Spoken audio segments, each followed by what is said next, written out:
Apreciados amigos, un saludo fraterno para cada uno de los que estamos en este momento escuchando este mensaje.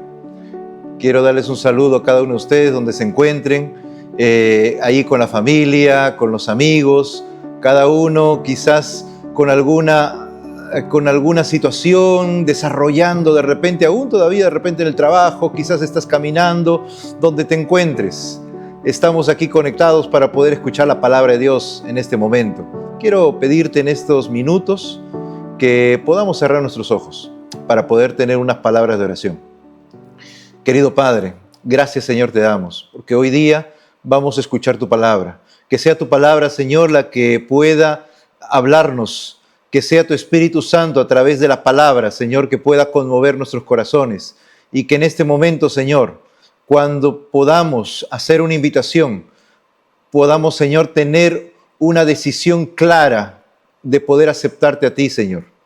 Deseamos, Señor, que tu presencia esté aquí con nosotros. Te lo pedimos confiando en el dulce nombre de tu Hijo amado Jesús. Amén. Apreciados amigos, quiero hablarles ahora de una etapa de la historia de David, el rey David, un hombre llamado a ser precisamente un hombre justo y perfecto de corazón, conforme lo dice 1 Samuel capítulo 13, el versículo 14. Sin embargo, en su vida hubo una época oscura. Esa época oscura precisamente fue cuando él decidió parar. Sí, parar. ¿Por qué? Cuando él se encontraba dirigiendo y liderando al pueblo de Israel, él siempre salía al frente de su ejército. Cada momento que ellos tenían que dirigirse ante el llamado de Dios para salir al frente del ejército enemigo, quien comandaba a su ejército era precisamente el rey David. Pero una ocasión, él decidió quedarse. Saben, apreciados amigos, cuando nosotros paramos de estar ajetreados, de estar trabajando, de estar avanzando o de estar de la mano de Dios, es ahí cuando comienzan los problemas, es ahí cuando comienzan las dificultades. Muchas veces podemos avanzar, podemos correr, podemos ir de un lado para otro, haciendo lo que el Señor nos pide que hagamos. Sin embargo, hay momentos en los cuales humanamente nos encontramos cansados. Ya no queremos seguir adelante, ya no queremos seguir escuchando la voz de Dios. Y ese fue David.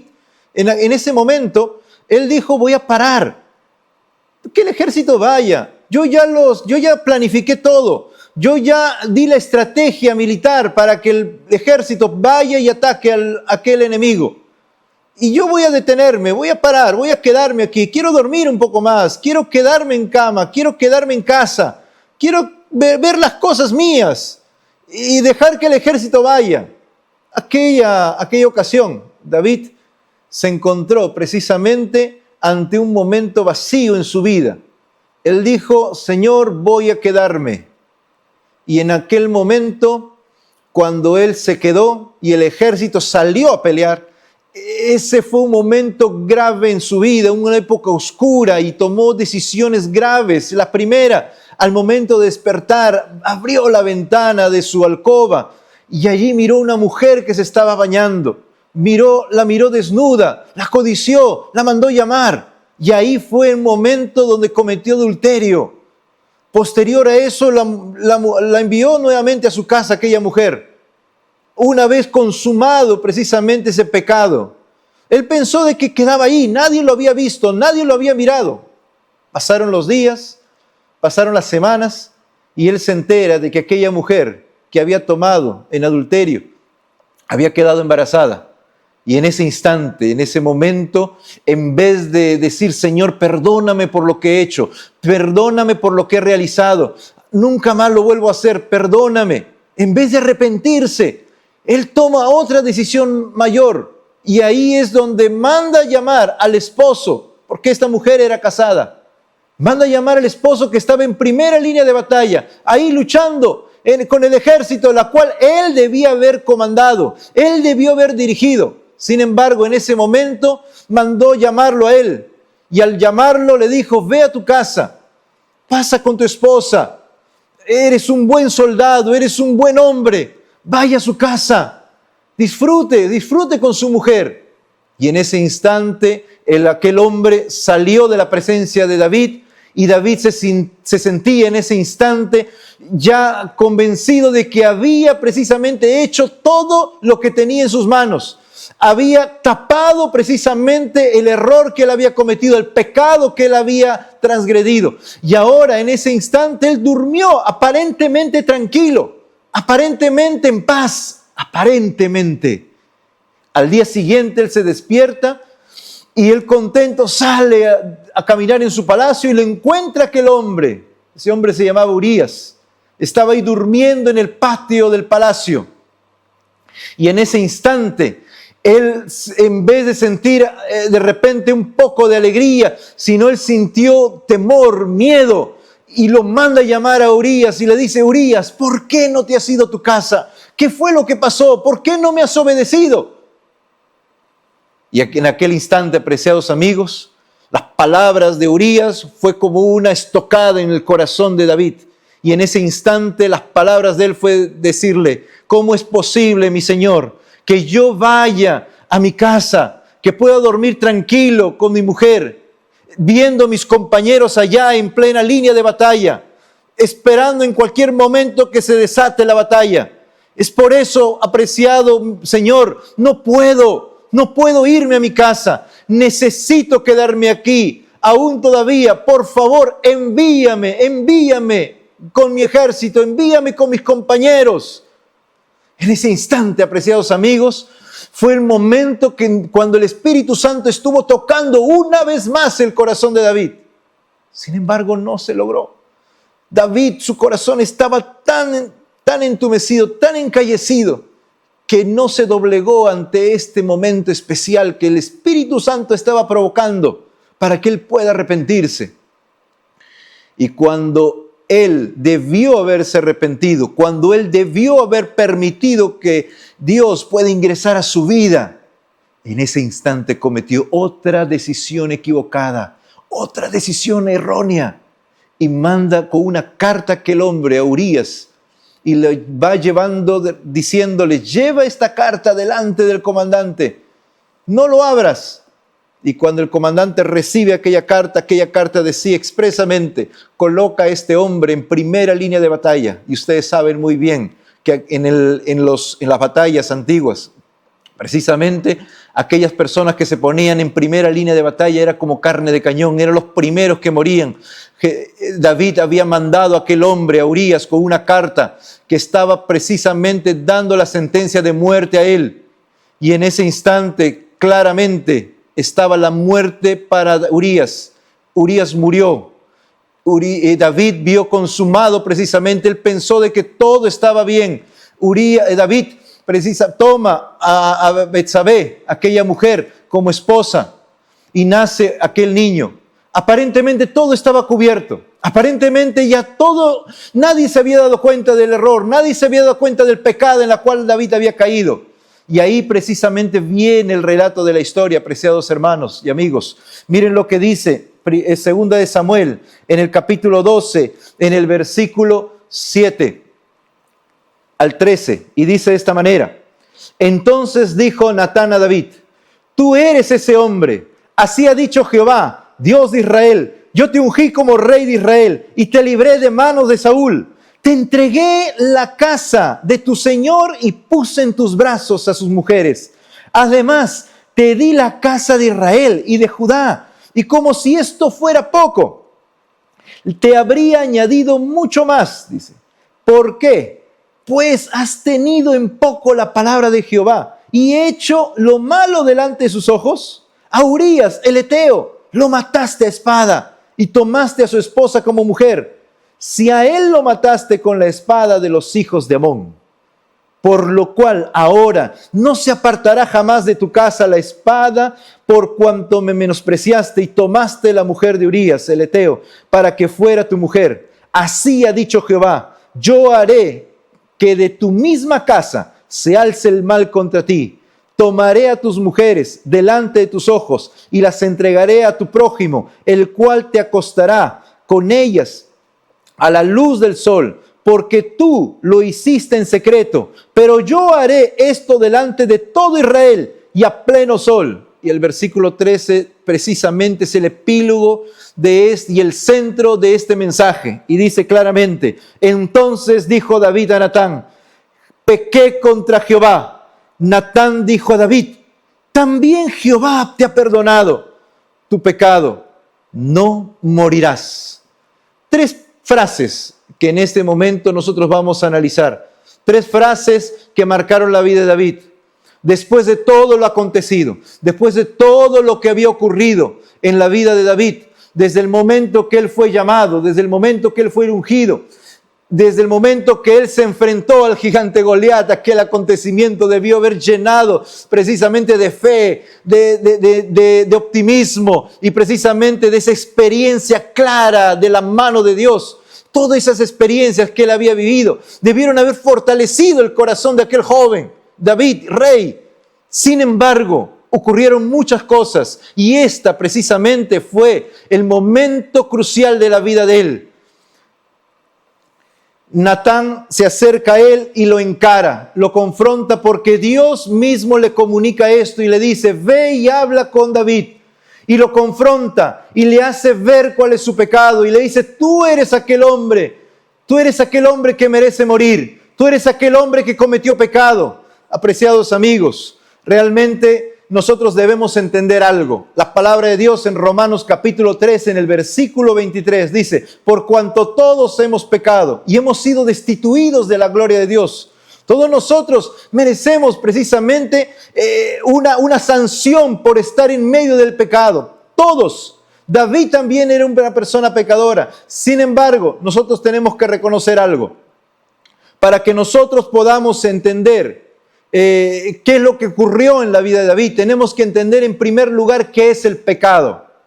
Y el pecado en la palabra de Dios, según en Primera de Juan, el capítulo 3, versículo 4, encontramos que el pecado es infringir la ley, es transgredir la ley, es desobedecer precisamente los 10 mandamientos, es desobedecer lo que Dios nos ha dicho que cumplamos para vivir en orden. Y de esa manera nosotros podamos caminar entendiendo de que de esa forma nos acercamos a Jesús. ¿Por qué? Porque lo dice Gálatas en el capítulo 3, en el versículo 24. Y es precisamente la ley la que nos lleva hacia Cristo. En otras palabras, nosotros debemos comprender de que toda persona que acepta la palabra de Dios, acepta a Jesús en su vida, ¿verdad? Y cuando aceptas a Jesús en tu vida, tú quieres agradar a Jesús, tú quieres obedecer a Jesús. Entonces, para poder obedecer a Jesús, para poder agradar a Jesús, tienes que cumplir lo que Él te pide que hagas. Si a nosotros nos dice que siguiendo este camino vamos a encontrarnos con Jesús, ¿no lo harías? Claro que sí, lo harías. Y la palabra de Dios expresamente menciona en el libro de Gálatas, el capítulo 3, 24, dice que la ley nos conduce hacia Cristo. En otras palabras, si hay alguna persona que quiere acercarse a Jesús, tiene que cumplir la ley. Tiene que acercarse a la ley, tiene que tener una vida piadosa tratando de conducirse hacia la ley. ¿Por qué? Porque es el medio por el cual yo me sigo a Jesús. Ahora, yo no quiero que te confundas. Nosotros somos salvos por la fe en Cristo Jesús. Su sangre maravillosa que Él derramó en la cruz por nosotros alcanza para la salvación. Sin embargo, cuando una persona ya aceptó a Jesús, necesita ser conducido hacia Él. Y la ley precisamente nos ayuda a poder encontrarnos con Él, a poder perfeccionar nuestro carácter, para que nuestro corazón pueda estar limado, pueda quitar todas esas perezas, todas esas situaciones que están alrededor y pueda acercarse más, para que nuestro corazón esté siempre sensible a escuchar la voz de Él. Y eso es precisamente lo que nosotros realizamos y practicamos. ¿Por qué? Porque la ley, al obedecer la ley, al poder reflejarnos a través de la ley, nosotros podemos encontrar cómo estamos, cómo nos vemos. Es como si tuviéramos un espejo delante nuestro. Y cuando tú te levantas, cuando tú vas a hacer tus quehaceres, preparando el desayuno, preparando a los chicos que vayan al colegio, tú alistándote para ir al trabajo, antes de salir te miras al espejo, te peinas y estás de repente un poquito retocándote. La ley precisamente cumple esa función para ver si realmente estás bien peinado, si estás aseado, si estás listo para poder salir y poder ir al trabajo o ir al colegio. Es de esa manera la ley nos encuentra. Pastor, ¿y cómo es eso? Es porque lo dice en el libro de Romanos, el capítulo 3:20. La ley revela nuestras faltas. La ley precisamente nos hace ver en qué actos estamos haciendo que nos están haciendo que abandonemos a Jesús. Vuelvo al ejemplo anterior. Si yo quiero seguir a Cristo, yo necesito ser conducido hacia Él. La ley me ayuda a poder llegar. Soy salvo por Él, lo acepté a Él. Él murió en la cruz por nosotros. Soy salvo porque Él me salvó. Pero de esa manera yo tengo que seguir su camino. Y la única forma que yo tengo ahora es de poder acercarme a Él, cumpliendo y obedeciéndolo a Él a través de la ley. Si yo comienzo a desobedecer la ley, en vez de acercarme hacia Cristo, en vez de ser conducido hacia Él, me voy alejando de Él. Voy yéndome al otro camino, al camino contrario. Y si yo me mantengo, yo no voy ni a la derecha, no voy ni a la izquierda, pues me mantengo en un punto intermedio. En ese momento, en ese instante, simplemente se estaría cumpliendo lo que dice Apocalipsis 3, capítulo 15 en adelante. Cuando Él se refiere al mensaje de la Odisea, ojalá fuéramos fríos, ojalá fuéramos calientes, por cuanto somos tibios, dice que Él los va a expulsar. Apreciados amigos, ahora es necesario que nosotros podamos comprender de que hay grandes cosas que nosotros tenemos, en las cuales nosotros debemos tomar decisiones en nuestra vida. Ahora es el momento de actuar, ahora es el momento de conocer quién es Cristo en nosotros. ¿Por qué? ¿Y por qué es tan importante eso? Porque el pecado precisamente ha hecho una ruptura, nos ha aislado de Dios. ¿Y cuál es la consecuencia de ese pecado? Es precisamente la muerte, expresado en Romanos capítulo 6, versículo 23. Porque la paga de esa transgresión, porque la consecuencia de esa falta cometida es precisamente la muerte. Y nosotros necesitamos precisamente de una persona, de alguien superior a nosotros, de un poder extraordinario y maravilloso que pueda romper y pagar esa paga y esa falta cometida. Nosotros necesitamos en este momento poder ser perdonados, poder acercarnos a Él y tener el momento crucial, así como David lo tuvo, de poder reconocer de que él había pecado. Aquí en esa situación nos encontramos ahora. Él reconoció que había transgredido precisamente la ley de Dios, había transgredido y había cometido pecado en su vida. Y había una segunda frase que en este libro, en este versículo se muestra. Cuando Natán le dice a David, también Jehová te ha perdonado. ¿Cómo es posible de que una persona, de haber cometido tantas situaciones, tantas decisiones equivocadas, haya sido perdonado? Si en la vida de David esto ha ocurrido, eso quiere decir que aún todavía hay esperanza también para nosotros. Aún todavía hay ese optimismo para poder encontrarnos y aferrarnos a aquel Cristo que murió en la cruz por nosotros. Y de tal manera que nosotros podamos reconocer quién es Él para nosotros. Recordando que aquella paga del pecado es muerte. Nosotros debemos entender de que a través de la muerte de Cristo Jesús, a través de la dádiva que Dios Padre nos entrega a través del Hijo, nosotros podamos ser salvos. Porque de tal manera amó Dios al mundo que envió a su Hijo unigénito para que todo aquel que en Él crea no se pierda, mas tenga vida eterna. Eso nos recuerda el evangelista Juan en el capítulo 3, en el versículo 16. Y nos menciona claramente que nosotros necesitamos encontrarnos con Él. Pero ¿qué significa ser perdonado? ¿Cómo se siente ser perdonado? Y yo siempre tengo en mi mente el momento cuando en una ocasión les dije a mis hijos, saliendo con mi esposa, los dejamos ahí en la tarde y le dijimos, hijos, van a hacer sus tareas, avancen. Terminando de hacer sus tareas, pueden prender la televisión, porque ellos tenían un programa favorito en la tarde y ellos querían siempre mirar ese programa, pero habíamos dejado la regla. Nosotros vamos a salir, hijos, vamos a retornar de aquí a un par de horas, pero ustedes, por favor, avancen con su tarea. Y una vez culminado su tarea, ahí recién ustedes van a prender la televisión. Ellos dicen, ya papá, y nosotros nos retiramos. Y en medio de lo que ellos están ahí haciendo sus trabajos, sus tareas, uno de ellos dice, pero ¿por qué no podemos hacer la tarea y prender la televisión? Y el otro le responde y le dice, pero nuestro papá dijo que terminemos primero. No, pero podemos avanzar y avanzamos rápido y no nos perdemos el programa, estamos mirando. Y el otro accede, prenden la televisión y comienzan a hacer la tarea. Y ustedes saben muy bien, apreciados amigos, más le ganó precisamente el mirar la televisión que el hacer su tarea. Y al final llegó el tiempo, llegó la hora en la cual teníamos que llegar a la casa. Se escuchan ellos las llaves que están abriendo la cerradura de la puerta. Y en ese instante, en vez de sentir alegría porque sus padres estaban llegando, sintieron temor, sintieron miedo. Papá ya vino, mamá ya vino. ¿Y ahora qué vamos a hacer? No hemos terminado la tarea. Encima hemos prendido la televisión. No, y en vez de acercarse cuando abrimos la puerta, de acercarse a nosotros, en vez de decirnos, papá, perdónanos, nos hemos equivocado, en vez de tener esa reacción, ellos corrieron, apagaron la televisión y se escondieron debajo de la cama. Nosotros cuando entramos a la sala, no los encontramos a ellos. Y dijimos, ¿y ahora dónde se han ido? Pero hace un momento escuchamos la televisión prendida.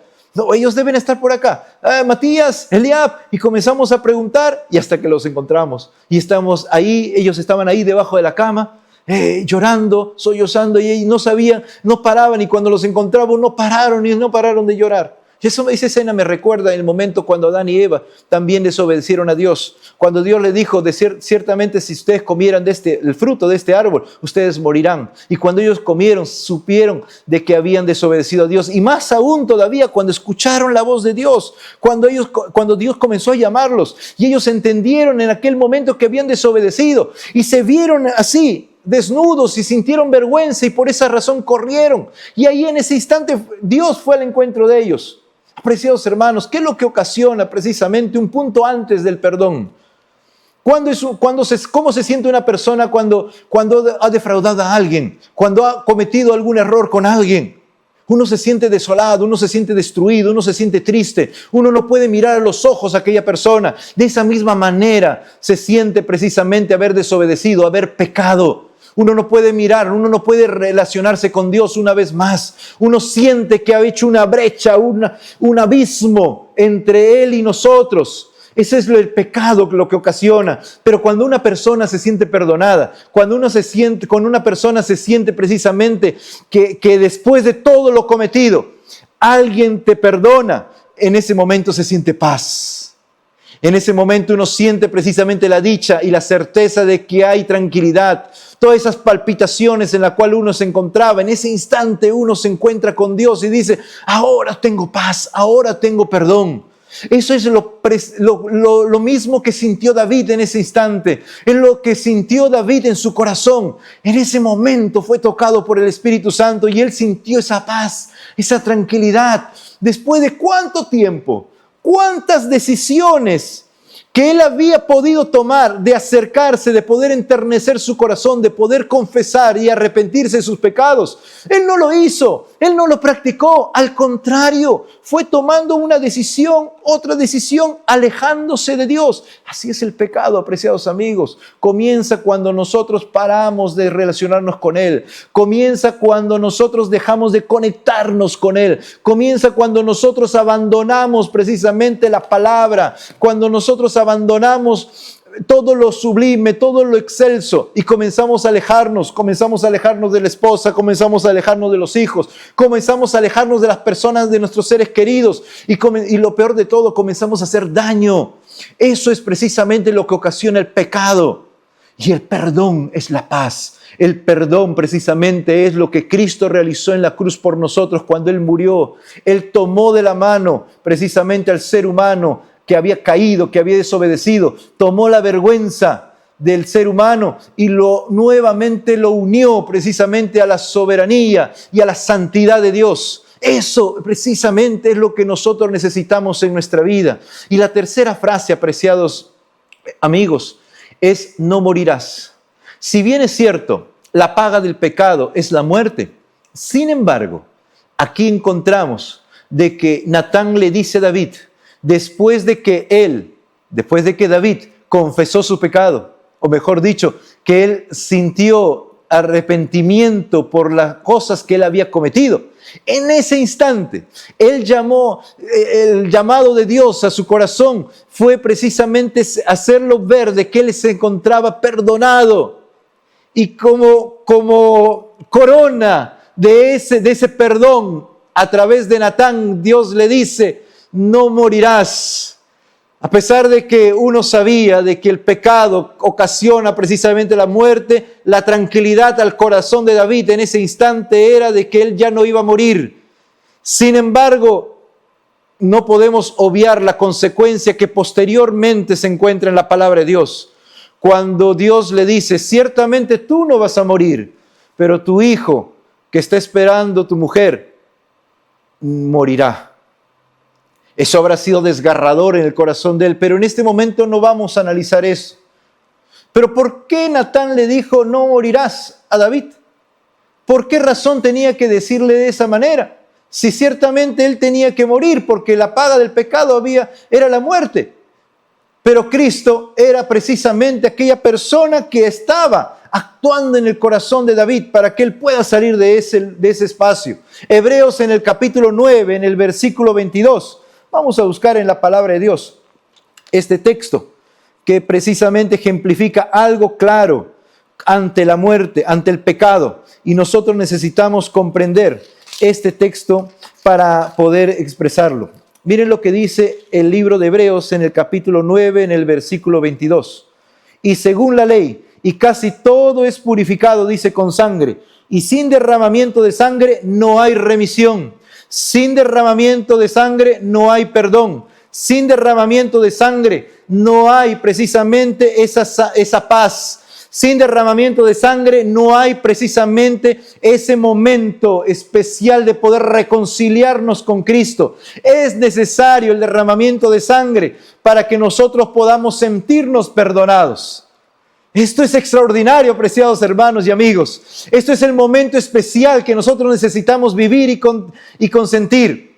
En primer lugar, nosotros debemos hacer lo que David realizó y al final es arrepentirnos y confesar. Y es lo mismo que sucedió en el libro de Hechos, el capítulo 2, versículo 38, cuando Pedro predicó aquel sermón extraordinario, lleno y henchido del Espíritu Santo. Y las personas se quedaron con las ganas. ¿Y ahora qué vamos a hacer?, le dijeron a Pedro. Y Pedro contesta y le dice: arrepentíos y bautícense para obtener el perdón de sus pecados. Eso es extraordinario, hermanos y amigos. Nosotros necesitamos arrepentirnos y bautizarnos. Si bien es cierto, Natán le dijo a David: no morirás, pero sí hay una muerte que David tenía que pasar. Sí había una muerte que nosotros tenemos que pasar. Y es precisamente lo que está expresado en el libro de Romanos, en el capítulo 6, en el versículo 4, cuando Pablo menciona en ese instante que nosotros necesitamos hacer un acto, un compromiso público para poder iniciar una nueva vida con Dios. Y miren lo que dice este versículo, Romanos capítulo 6, versículo 4. Porque somos sepultados juntamente con Él para muerte en el bautismo, a fin de que como Cristo resucitó de los muertos por la gloria del Padre, así también nosotros andemos en vida nueva. Porque nosotros somos aquellas personas, amigos y hermanos, que necesitamos cambiar nuestra vida. Pero para cambiar nuestra vida, claramente, Dios dice que por esa razón he muerto en la cruz, para que tú no mueras. Pero cuando nosotros nos arrepentimos, necesitamos no morir de manera física, pero sí necesitamos morir a nuestra naturaleza pecaminosa. Sí necesitamos morir a nuestros bajos instintos que podamos tener, porque cuando el pecado se apodera de nuestra mente, muchas cosas bajas comienzan a albergar en nuestro corazón y comienzan a ejecutarse. Por esa razón nosotros necesitamos acercarnos a Él. Por esa razón nosotros necesitamos refugiarnos en su palabra. Por esa razón nosotros necesitamos volver una vez más a los brazos de Él. Por esa razón en la vida de David encontramos todos estos pigmentos, todos esos matices que nos ayudan a que nosotros podamos reencontrarnos una vez más con Él. David era un hijo de Dios. David era el ungido de Dios. David era el rey, era el comandante del ejército. Sin embargo, él paró, él dejó de conectarse con el Padre. Yo no sé si estoy hablando en este momento a alguien que quizás paró de conectarse con el Padre. A ti te estoy hablando en este momento, quizás tienes tu familia desvinculada, la tienes abierta, están dispersos, están sintiendo dolor. En este momento es el momento especial que el Espíritu Santo está tocando tu corazón. Ahora es el momento. La palabra de Dios en el libro de Proverbios, en el capítulo 28, en el versículo 13, dice de esta manera: el que oculta sus pecados no prosperará, pero el que los confiese y se aparta de ellos alcanzará misericordia. A partir de este momento puedes estar libre. A partir de este momento puedes sentir la tranquilidad, la paz que solamente da el perdón de Jesús en nuestra vida. Por esa razón quiero invitarte en este momento a que puedas tomar una gran decisión, de que puedas levantarte, levantes tu mano. En este momento cierra tus ojos para que te encuentres con Dios y tomes una gran decisión en tu vida. Acepta a Jesús. Este es el momento de poder acercarte a Él. La palabra de Dios, una vez más te digo, dice: arrepentíos y bautícense para tener perdón de los pecados. Ahora es el momento. ¿Qué esperas? Levántate. Ahora es el momento de volver nuevamente a casa. Si David lo logró, si David era una persona que estaba dentro de la iglesia, si David era un líder de la iglesia, y a pesar de las cosas que él cometió, a pesar de lo que el pecado ocasionó en su vida, a pesar de esa podredumbre en la cual él cayó, si él nuevamente accedió al arrepentimiento y fue perdonado, ¿por qué tú también no lo puedes hacer? ¿Por qué el Espíritu Santo no puede lograr eso en tu corazón? Ahora es el momento de hacerlo. Por eso quiero invitarte en este momento a que tú tomes tu decisión, a que tú en este momento puedas lograr grandes cosas y extraordinarias cosas. Levántate, toma una gran decisión, bautízate en el nombre de Él. Ahora es el momento. Yo quiero que en este momento puedas tomar esa decisión. Es el deseo y oración que en este momento quiero pedirte, que tú puedas hacer una gran decisión en tu vida. Por esa razón te quiero invitar a que puedas acceder y apreciar nuevamente esa sangre preciosa que Cristo derramó en la cruz por cada uno de nosotros. ¿Qué esperas? Accede, toma esa decisión, levántate. Vamos a orar. Querido Padre que moras en el cielo, gracias, Señor, te damos, porque hoy es un momento maravilloso y extraordinario. Muchas personas en este momento están tomando grandes decisiones y en este momento hay alguien que está escuchándote, hay alguien que te está mirando, hay alguien que en este momento está abriendo su Biblia, hay alguien que seguramente se ha puesto de rodillas, hay alguien que en este momento ha parado de hacer sus quehaceres, está caminando, está dirigiéndose a algún lugar y en este momento ha cerrado sus ojos y se ha encontrado contigo. Ahora es el momento, Señor, que tú puedas ingresar a su vida. Ahora es el momento que la paz pueda llenar el corazón de aquella persona que se siente abrumada por el pecado. No importa cuán distante el pecado nos haya alejado de ti, Padre. Ahora es el momento que tomamos una gran decisión y podamos acercarnos, estrecharnos y reconciliarnos una vez más contigo. Querido Padre, deseamos que tú puedas, Señor, traer paz a nuestra vida y que muchas personas el día de hoy puedan aceptarte a ti, Señor, mediante el bautismo. Ahora es el momento de poder lograrlo. Te lo pedimos en el nombre precioso de tu Hijo amado Jesús. Amén, Señor.